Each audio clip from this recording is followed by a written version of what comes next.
And welcome, ladies and gentlemen, to Illini Drive on WPGU 1071. I'm Nathan DeHaan here, joined with Jake Hasan, Brendyn Jones, and Gabby Hajduk. Did I get that right this time? Yeah. Hold on.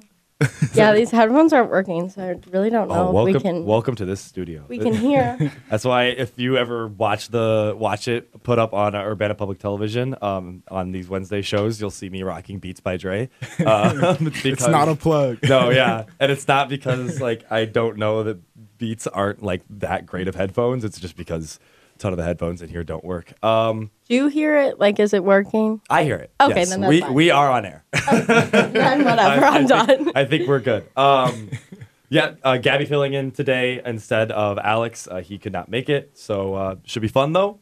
As I said, I was happy that she's here because we're going to talk a little bit later about some of the things that we would adjust with our respective professional sports teams rosters. And Gabby being here means that we get to talk about Pittsburgh, and it's always fun to talk about Pittsburgh sports with Gabby. But first, we're going to start local, and we're going to talk about Illinois. Obviously, we're still buzzing off the win against Wisconsin, and we got a game to preview in Purdue this upcoming weekend. But Illinois' best team on campus, the Illinois volleyball team, had a tough weekend.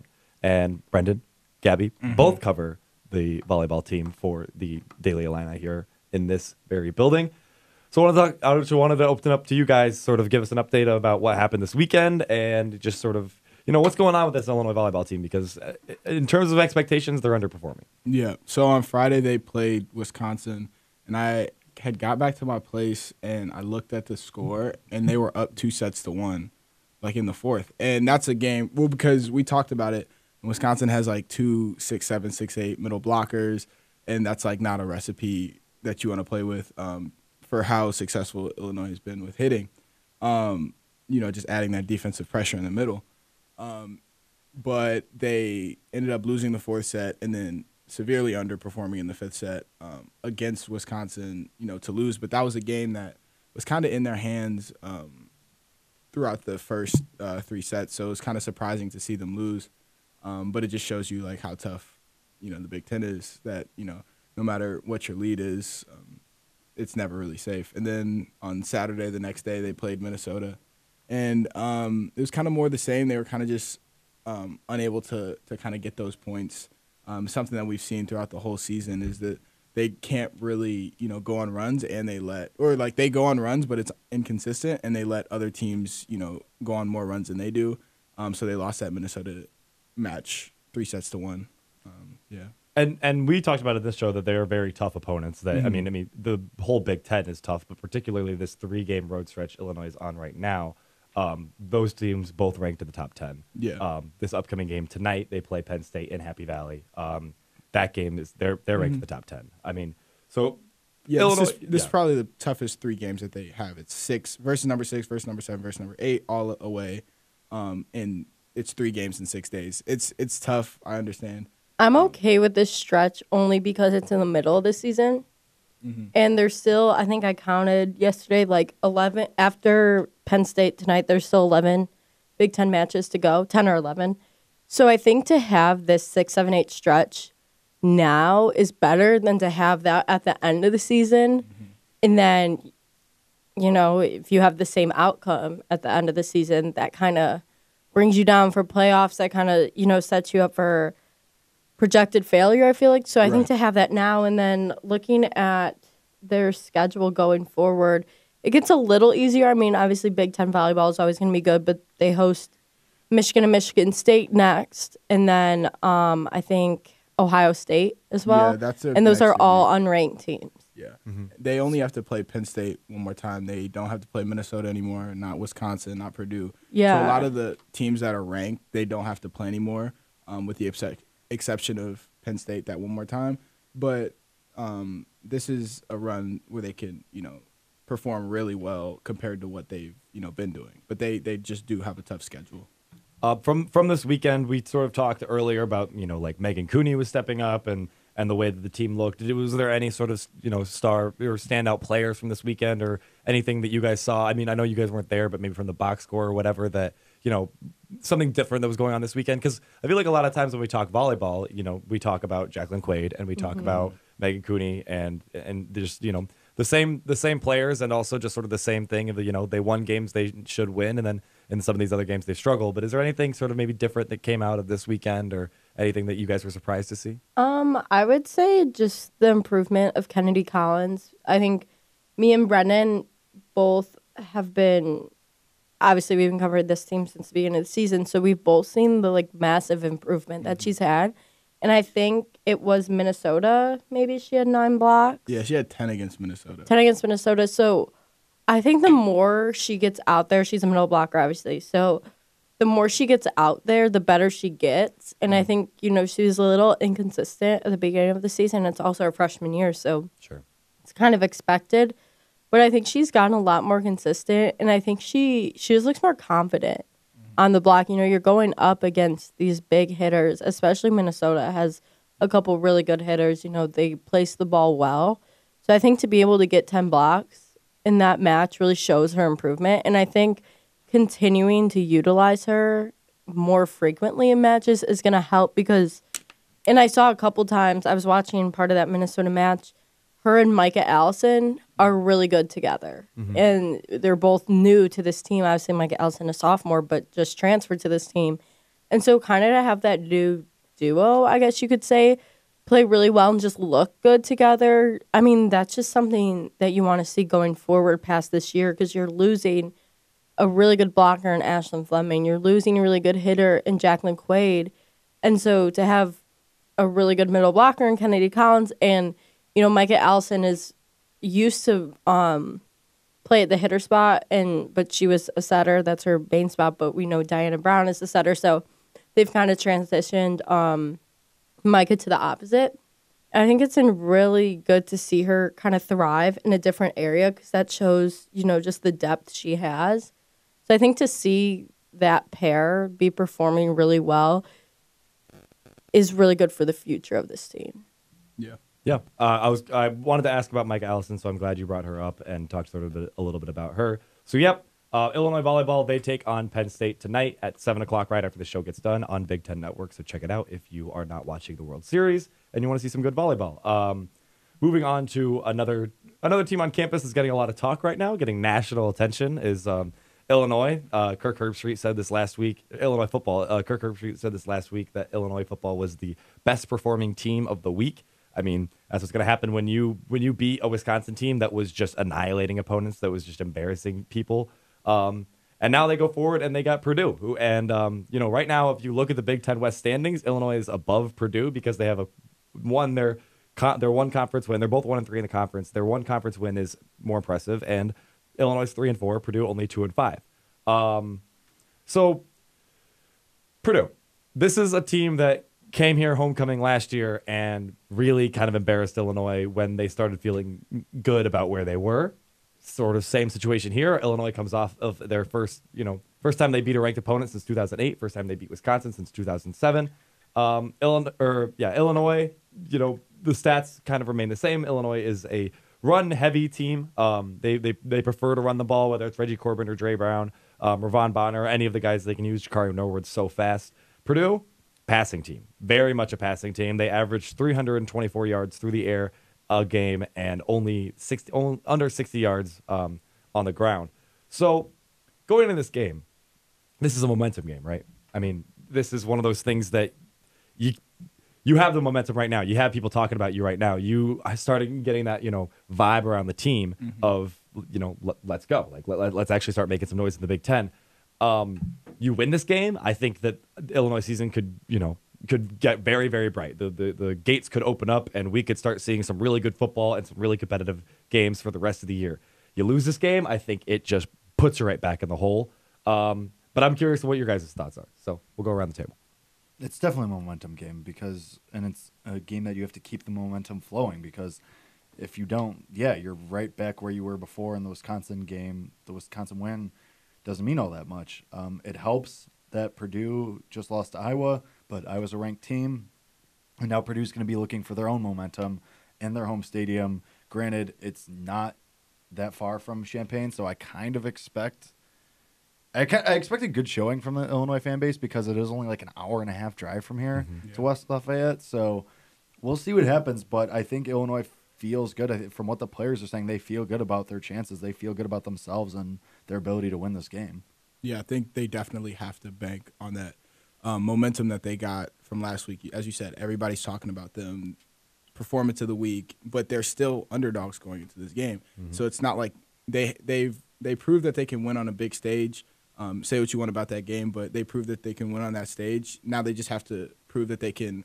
It wasn't just a lucky upset. They have to prove that they can win this. If they win this Purdue game, they still have to play Northwestern or Rutgers, and then they might be on track for 5-6 wins. So when 2 weeks ago we weren't really that optimistic about if they could make it. So they definitely have to get all that energy that they had coming off of Saturday, and they have to use it against Purdue. I think yesterday I said that if they play a competitive game against Purdue, that's enough to even if they lose, if they play competitively. But the more I think about that, the less I actually believe my own statement. I think they do need to win this game. And I think that you have to win it because you won last week. So now you have the momentum, and now you have all this national attention. You can't crumble under the pressure. Now's not the time to have the big win and then lay an egg in Purdue. Yeah. And so I think it is going to be hard because it is a bad matchup because we don't have good pass coverage.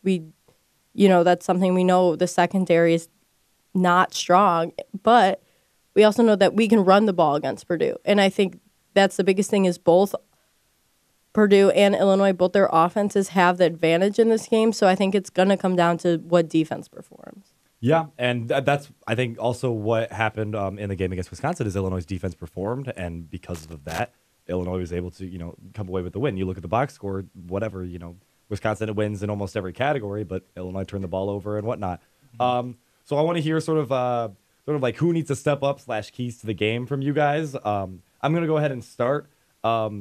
I'm saying Reggie Corbin. I need to start seeing something. I think that's a pretty easy thing to say. I think one thing that stood out and something that I sort of talked about previously was that the offensive line, is doing a good job, but they weren't really protecting Brandon Peters all that well, and it felt like there wasn't a lot of the run game had really slowed down, and I thought that this is a veteran offensive line. This is one of the strongest points of the Illinois team. Why aren't we seeing better offensive line? And they looked phenomenal against Wisconsin. Reggie Corbin not able to capitalize though. He had 83 yards and averaged almost 5 yards a carry. But it didn't feel like Reggie Corbin's game. It felt like it was Dre Brown. There wasn't a big play from Reggie Corbin, which I feel like you usually get. And I'm not asking because it's a little absurd to ask for 50-yard touchdown runs. I mean, he did have a run of 43. Yeah, and so he has a 40+.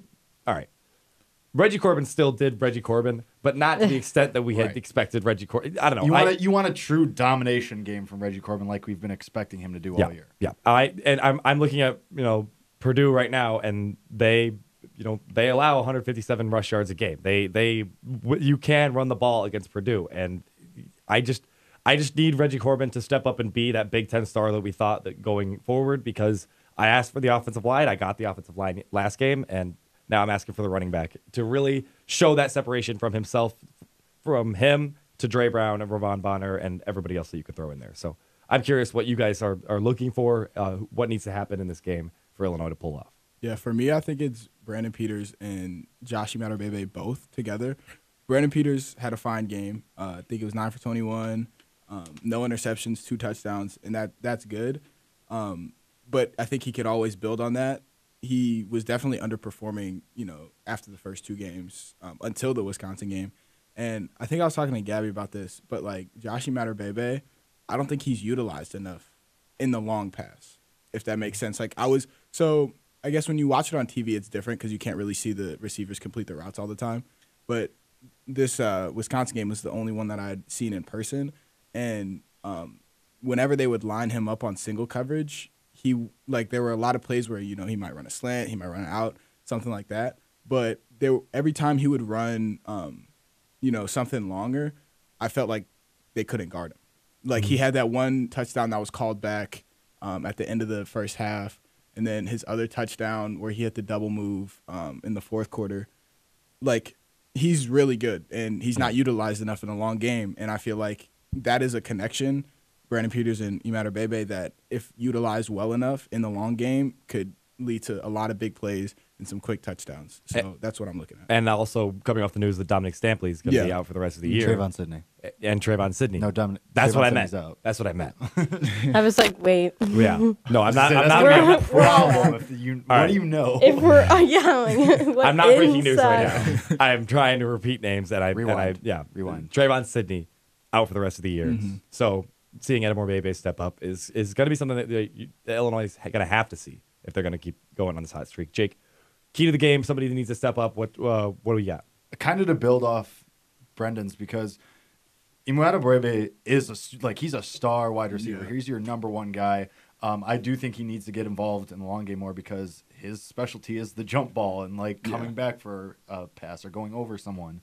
So using him more, but to kind of build off that, my key to the game, my person that needs to kind of step up, is Rod Smith in the play calling, because you saw now Donnie Navarro is someone you can use. Yeah. You saw that. He's someone who's shifty. He can get in between linebackers. He can make people miss. He can make defenders run into each other, as we saw on that slant. And now Daniel Barker is finally starting to get involved again, too. He had 3 catches. So with Sidney down for the year, I want to see Rod Smith just kind of go out more to these guys. Don't don't put everything on Imad or Bebe. You have these other guys now. You've seen it. So let's use them a little more. I mean, even Casey Washington. Yeah. He has 2 catches over the last 2 weeks, but they've both gone for over 15 yards. Let's maybe try and use that a little more. And then even Dominic Stampley, who is not out for the year, Healthy. he can do some stuff. We've seen that over the last 2 years. So diversify a little bit. I mean, keep the momentum going.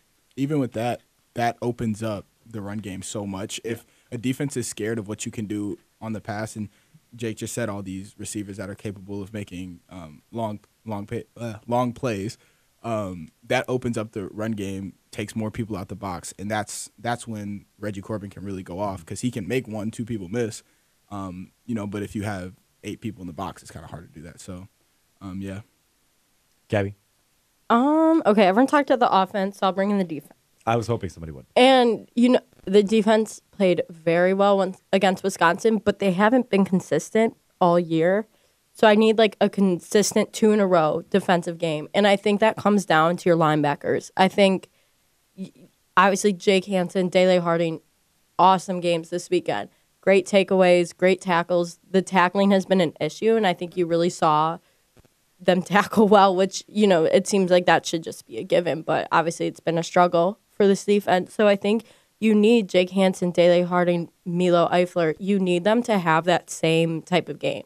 You need them to tackle well, especially with a Purdue offense that passes.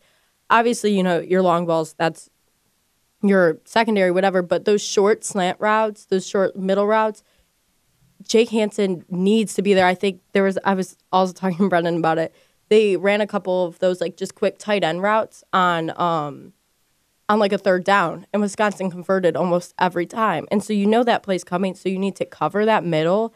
And I think that's what's been lacking a little in the defensive, especially on the linebackers, So I think you need to see, obviously, you want to see those monster takeaways like Jake Hansen has had all year, but I think it's going to be the little things in this game, not necessarily huge turnovers. So I think if you can just stop those short 3rd down pass conversions, I think you have a good chance of winning this game. Yeah, and I think they're going to come in with so much confidence, because 3 takeaways. And I think the most important thing, that happened in that 4th quarter was that they stopped the run game when it was 1st and goal.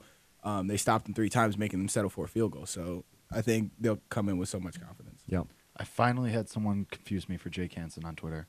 First time ever. Really? Yeah. Wow. The first time? The first I would've time thought it'd ever. be more. Sunday morning, I woke up to a tweet from someone that said, hey, bro, rewatching the game film, just saw that fumble at Jonathan Taylor, and whose hand do I see first? Yours. You're the next peanut. You're going to do great. Hilarious. I responded like I tried to be. I'm afraid you're thinking of Jake Hansen. And then he unfollowed me and didn't say anything. That's so tough. Unnecessary. That's so tough. You should have been But in his thank defense, you. I've been working really hard. He wasn't looking for me. It was just so much fun. You're gonna be like, you're tweeting the wrong person. Yeah. Sorry. Well, but you could have played along and had a fan for life. Yeah. I want true fans. Loyal That's Jake fair. Hasan fans. That's Loyal fair. That's Jake. a much different brand Jake than Jake Hasan Hansen has. fan. we're gonna go around the table. We're gonna do some quick score predictions and then take our first break. I'm calling it 31-28. Illinois wins. I think that they get the pass game going a little bit, and then they really keep running the ball in the second half. Purdue, keeps it close and whatnot, and Illinois doesn't obviously run away with this game, but maybe a late field goal at the end. I don't know. Kind of feels like the theme. 31-28, Illinois wins. That's what I got. What about you guys? I got 34-20, Illinois. Let's go. Yeah, I got 34-28. Gabby? I'm going to go 27-24 Illinois. So we all got Illinois winning. Yeah. We're all back on board. I'm scared. Okay, I'm changing. Yeah. I need Alex to be here. And Alex is our pessimist. Okay, fine. I'll go Purdue 27. No, not at all. Okay, fine. You guys are scaring me. You're sticking with what you called Okay, originally. well, if we lose, now it's going to be my fault. Well, Yes. no. Yes, correct. Correct. Yeah. We share blame on this show.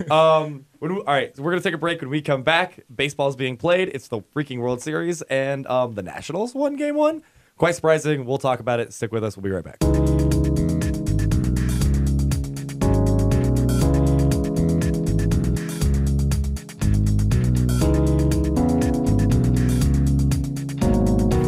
And welcome back to Illini Drive on WPGU 107.1. Illini Drive is brought to you by University of Illinois Division of Intercollegiate Athletics.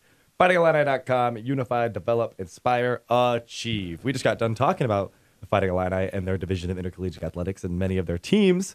And so now we're moving on to some national news, the World Series. Nationals steal Game 1 in Houston. Garrett Cole had won his last 19 decisions. Last time he lost was May 22nd. May 22nd. George Springer has homered in 5 straight World Series games. Wow. What did we learn about this series, though, from last night? Because I was watching it. I missed the beginning of it, and then I watched a few innings, and then I showered, and I got ready, and then me and some friends went out, and I was watching it while we were out. I think what I learned is that the Nationals bullpen can hold their own, but that the Astros are never going to be told no. Yeah, so first thing is that the Nats are very competitive and very real, and they're not going away, and they're not going to back down from a potential dynasty team like the Astros. And that they're going to come out and they have just as much talent as the Astros.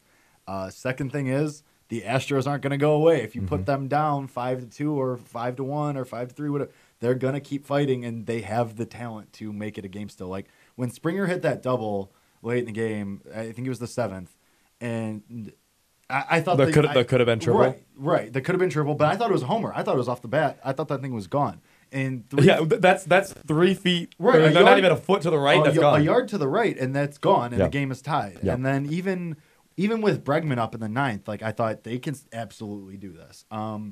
Third thing, though, if the Nationals continue to only trust 2 guys in their bullpen, Doolittle and Hudson, and then a starter, some rotation of Scherzer, Strasburg, and Corbin, that bullpen's going to get – I mean, that group is going to get burnt out, and then the Astros are going to make you pay for it. So at some point, you're going to have to use Fernando Rodney, or you're going to have to use Rainey or more extensively rather than for just 2 batters like they did last night, because Doolittle and Hudson are going to get burnt out, and you already have Corbin and Strasburg and Scherzer starting and hoping they can go 6 or 7 or 8 on their start days. So they need to find someone else they could trust.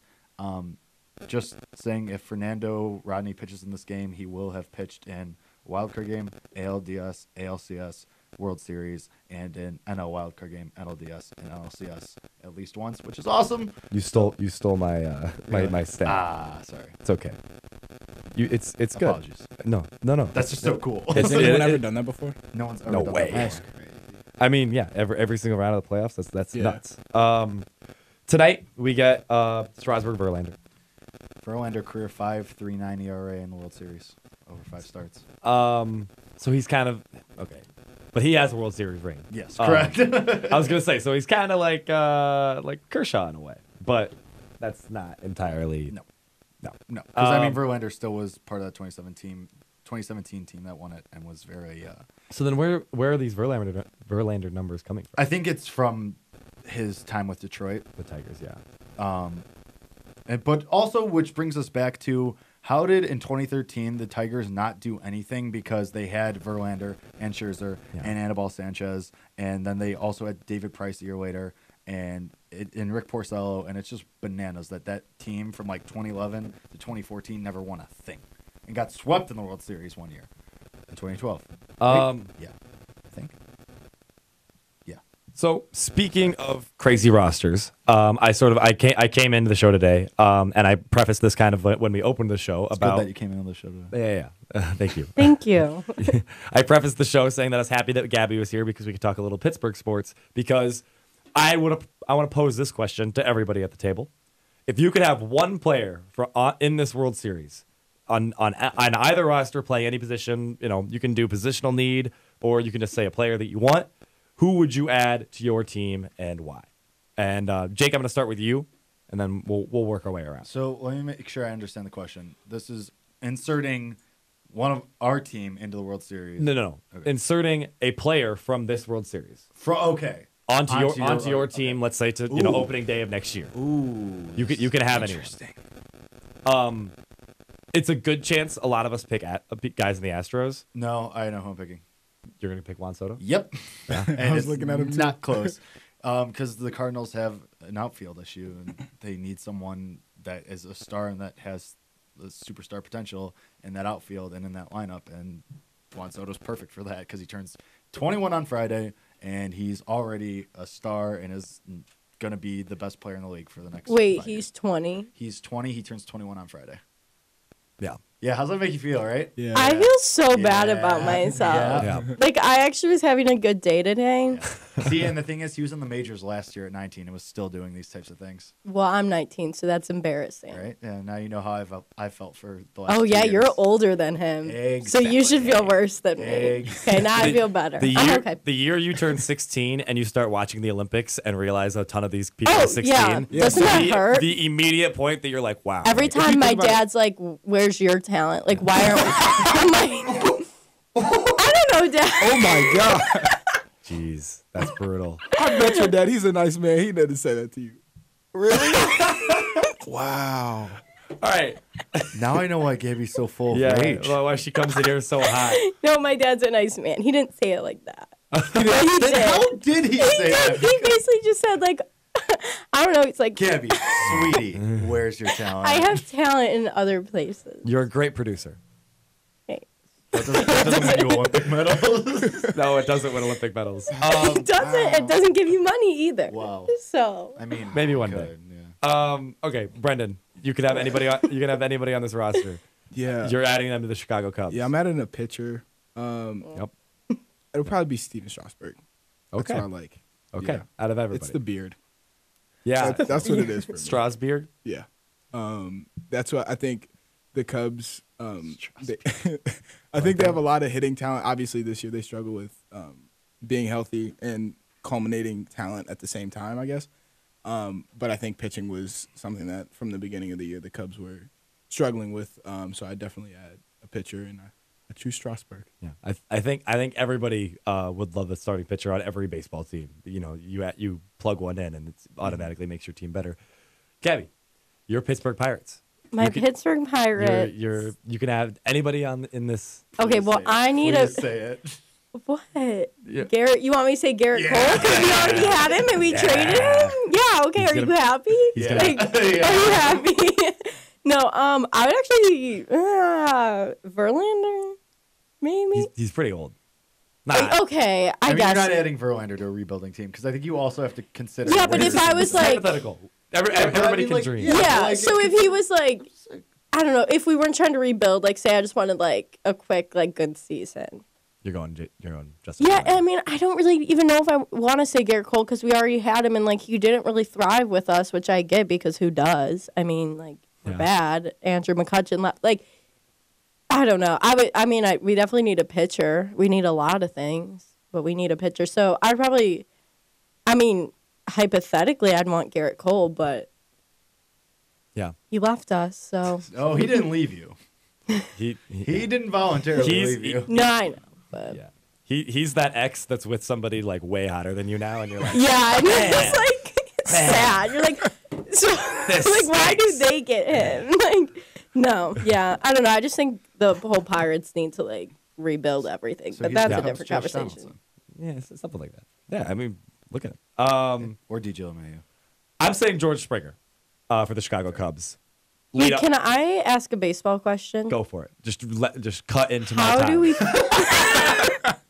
Just take away from the part where I get to talk and share my thoughts. You go first. He was exactly 4 words into that. This train has stopped. There is no going back to me. Now I'm saying George Springer, and you don't get the explanation. Gabby went, ding, I have a thought. It doesn't even. No, please God. Wait, no.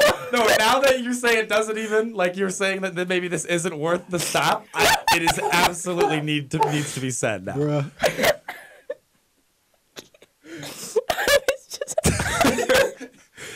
We have to You got this, Gabby. You got this. I'm not like the host or anything. Didn't like get you this job or anything. Okay, that's a little dramatic. Actually, got me this job. Yeah, we did. It was joint effort. Okay, I was gonna ask, how does everyone feel about the Cubs management call? Okay, so it hasn't been announced yet, and I mean, kind of is. I thought it was today. It's been like NBC Sports Chicago broke it like yesterday, and then a lot of people were agreeing that they're hearing from really good sources. But the Cubs are said to have announced tomorrow that David Ross will be the next manager of the Chicago Cubs. We've talked in the show that I wanted Joe Espada from the Astros staff. Now that their front office, or I guess he's not front office, so it's not like this whole thing affects He was him. bench coach. Yeah, so this whole Astros front office blooper or whatever thing isn't really on him at all. But I mean, I still wanted him. Hoping for the best from David Ross. I mean, there are things that I like about it, like the quick turnover, that he knows the roster, and also some of the biggest decisions that managers do are lineup card, and then when to insert, what to do with the bullpen throughout the game. Having a former catcher that caught. Not a lot of these guys, a lot of bullpen turnover, but that knows, sort of bullpens and just the way that they should operate. I do like, and, he's going to get players to play hard for him, but the same concerns I had that I said on the show were that, the window is right now. The window is probably 2 more years before all of a sudden, contracts and everything really start having to affect the Cubs roster. And also, it's like if you play baseball for your dad, there's that familiarity and just this they'll take care of me, they're my guy, and then there's going to be the guys on the team, Kimbrel or the guys that have come up that didn't play under Ross or weren't in the system when he was here that are going to be even guys that maybe didn't even like him that much. Yeah, maybe. I mean, yeah, we always heard about how that 2016 team was so tight and everybody loved each other, but not everybody gets along all the time. So I'm sure there's people that this guy again. I'm sure that happens. Yeah. Well, yeah. Maybe just throwing a name out there. I'm not trying to start rumors or whatever, but Contreras. Let's say Contreras doesn't agree with some of his catching instruction and didn't when he was a player, and then maybe doesn't now. Now all of a sudden he's the manager, and it's okay, well, we'll come back to this, but I don't know. I wanted Joe Espada. I didn't really want David Ross. Now that it's David Ross, I think that there are good things about it, and I think there are things that make me nervous, like that he doesn't have managerial experience. So I don't know. Brendyn, does that kind of echo your sort of feelings on it? Yeah, it was kind of hard to have an opinion. I like Ross a lot. That whole memory of the 2016 team, having him back kind of brings that back a little bit. But I do think he'll be able to have good relationships with these players. But as I said before, it's Madden was a player's coach too. Yeah. And we saw, everybody loves him and he's great. Was he the best manager? Probably not for the team at that point. Yeah. So I guess we'll see. He was what the Cubs needed to win that World right. Series, and then as time went on, things just sort of fell apart. But that's what also makes me nervous is getting another players coach. I mean, Theo talked about how everybody's on the table and everything's available to happen this offseason. And I feel like with Ross as manager, I feel like with his input, he'll be one of the guys let's run it back with the same squad, which I'm fine with, other than adding maybe bullpen pieces and I don't know, see what you can do to maybe bring a starting pitcher or develop a guy, but a few things have to change, right. And I'm worried that Ross might be a little too, The nice thing with this, I think, is that it gives, because I think at the end with Joe Madden, there was a disconnect with the front office and what was happening on the field.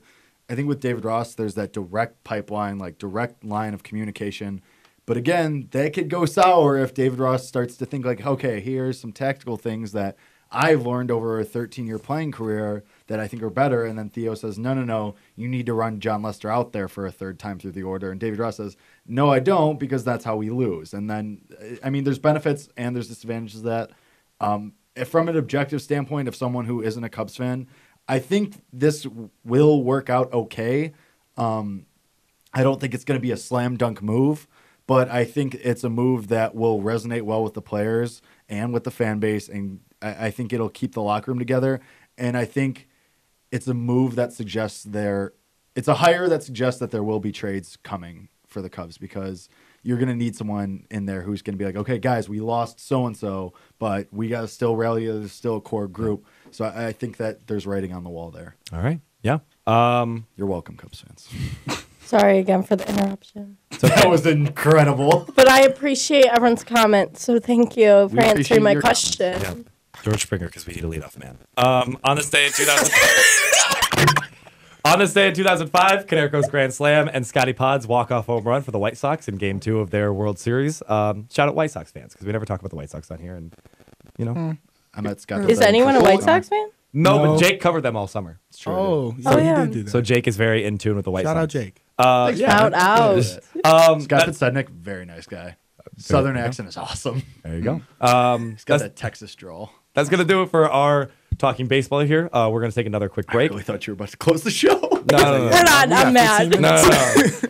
No, we still have 15 more minutes. We still got a last segment. I want to talk about the NBA. Bulls are playing right now.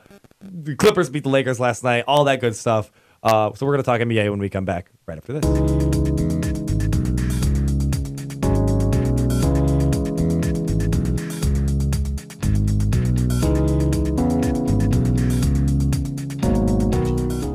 Welcome back to Illini Drive on WPGU 107.1. Illini Drive is brought to you by University of Illinois Division of Intercollegiate Athletics, FightingIllini.com, unified, develop, inspire, and achieve.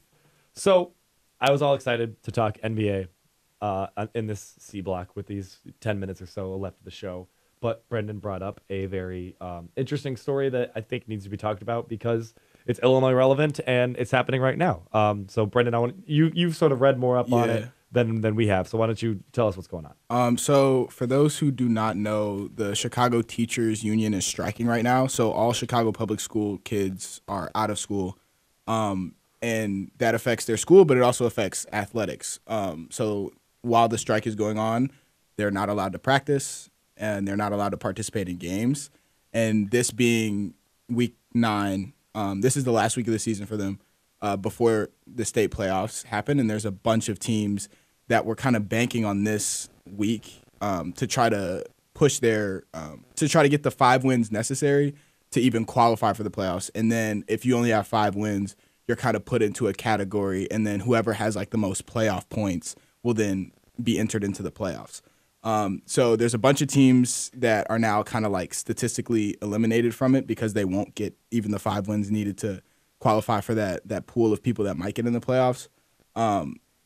Also, most notably, Simeon, who high school of Derrick Rose and Jabari Parker, probably the best athletic school in Chicago, in the Chicago Public League, because they have only played after this strike will continue through the weekend, and after they will not play this game, they will only have 7 games, but you need 8 games to qualify for the state playoffs. And this is a team last year who made a run in the state playoffs and competed with a lot of schools that Chicago Public League schools really don't usually compete with. So it's one of those consequences that are really tough that go along with these strikes. But it's just really tough to see. But my team, Lincoln Park High School, is still in the state playoffs right now. So shout out them. But it's really sad to see. They'll probably lose in the first round. But So like, it sucks for all So these. sucks for you guys, but my team. But Brendyn's team, playoff for real. round. playoff round, I think it's like 5 years in a row now. But Congrats. thank you. Blacks. You're welcome. But no, it's really tough for a team. Go off.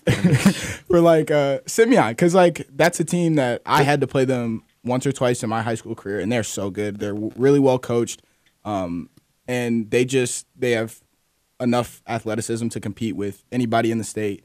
And they just scheduled an out-of-state game that fell through earlier in the season, and now they won't be able to play their 8th game, so they just can't simply qualify. And that'll be really sad for all the kids on that teams, especially the seniors, and it'll kind of bring down the competition of the state playoffs, which is obviously something you don't want to see.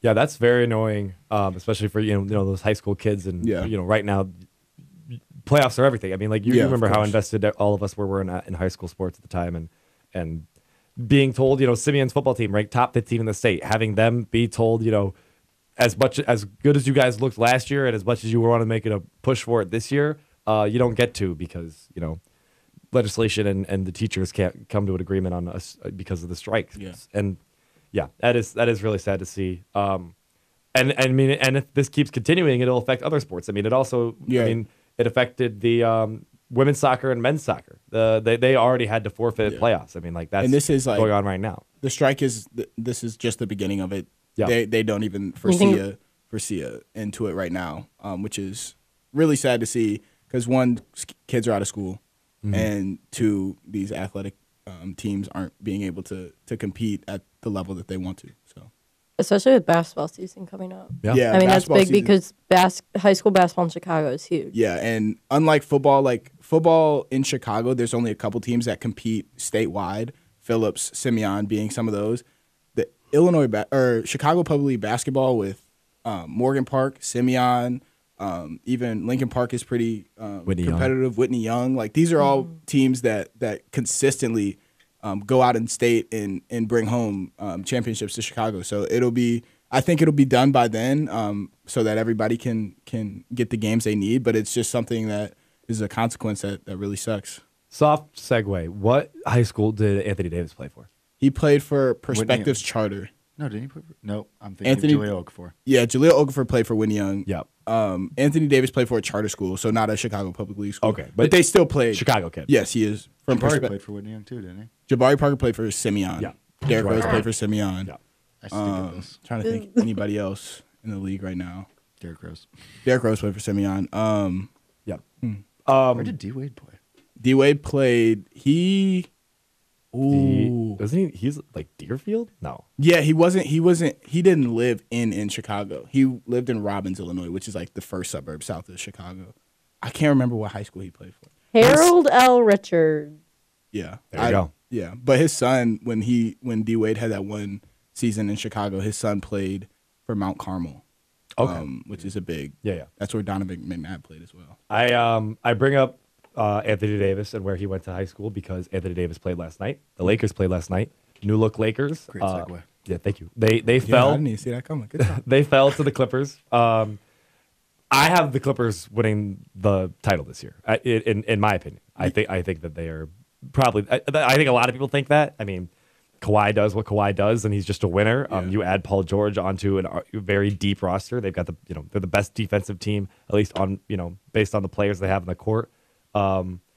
So there's that. And then in the other game, the Pelicans, a Zionless Pelicans team, forces the Raptors into overtime. The Raptors eventually sort of create space and are able to win in that first overtime. But I don't know. I love the NBA's back. I love the crazy hecticness, the unpredictability of NBA season. Yeah, no, it's great. The Clippers, they kind of struggled in the first half, but they put it together. Mm-hmm. Defensively, they're scary. Yep. And the thing you have to think about is when Paul George comes back, he's not only going to be the second best offensive player, he's also going to be the second best defensive player. I'll be the third best defensive player. Who do you think is two? Patrick Beverley? Pat Bev, yeah. That's fair. I mean, but he's just intense. But I mean that's what helps. But I love it. Yeah, but Pat Bev, Chicago kid. The only for real. The only thing that they couldn't really compete against the Lakers was size. But then after they got that figured out, it was nice to see. That was a really good game. Yeah. And then the Bulls are playing right now. They're losing to the Hornets 44-57. Yeah, I'm watching it. Larry just airballed the three. Though. Tough. Well, hot start. That's fine. I'm not worried. Yeah. Yeah, I'm seeing red. I think the Bulls sneak in the playoffs. I'm being optimistic though. But we'll get to talk more NBA when we have the show next week, because that's going to do it for us for this week. You were about to say when we come back. No. You keep thinking I'm ending the show when I'm going to break, and you think I'm going to break. Well, you are ending the show now. now. I am ending the show now, and I want to thank you guys for listening. Very fun show today. I think I'm doing a smoothie cleanse. I saw your tweet. Yeah, I saw your mid-show. tweet. I was going to say something, but then I was like, you're not going to do it. You're not. Bet. You're not gonna do it. Bet me. Bet. All right. Bet. The Why is this? Okay, Wait, Jake no. wait, Hasan is doing a smoothie class. How long would it have to be? At least 2 weeks. 2 weeks? No. I was thinking like a week. Dedicate yourself. No. Dedicate I give your up on that body. so How easily. about I'll bet you $20 you couldn't do 10 days. Okay, yeah. Done. Boom. Wait, when does it start? Because I got to buy smoothie stuff first. When you can pick the start date. Okay, I'll start on Monday. Boom. 10 days, $20. Camera's on too. Yeah, right here, right there. Handshake affirmed. No way he does it. Easiest $20 I've ever made in my life. We're supporting you. $2 a day. Are we just gonna are you smoothies. just holding yourself accountable? Yeah. I mean, what is Nathan gonna like come live with me? Yes. I need to Like, I need to Yes. step out of every meal. Every Not meal. only, not only do I have to drink only smoothies for 10 days, but I have to room and board Nathan too. Wait. I'm like a little dog. Wait. Oh Lord. Wait. So, Waiting. you can't consume anything other than smoothies. So the one I read, it's like only smoothies, and like 3 smoothies and 2 snacks. Does which have that to be, include alcohol? Yeah. Ooh. Because you're definitely gonna go out on like Saturdays. Yeah, probably. We'll break down the details off air. We'll figure them out this weekend, and then on Monday we'll come in. The smoothie diet will start, and Done. We'll do it. All right, awesome. That was a fun way to end the show. I'm making $20. No, you absolutely are not. Thank you, Gabby, for wasn't stepping in for expecting Alex today. I thought he on was behalf going to yell of at me Gabby, for interrupting his closing again. Brendyn, Jake, and myself. We want to thank you guys for listening to Illini Drive. Make sure to tune into the Tuesday Thursday crew tomorrow. They'll be previewing some Illinois sports. They'll be talking everything. It's gonna be a lot of fun. So tune into that. Thank you for everything, Gabby. Hit the music.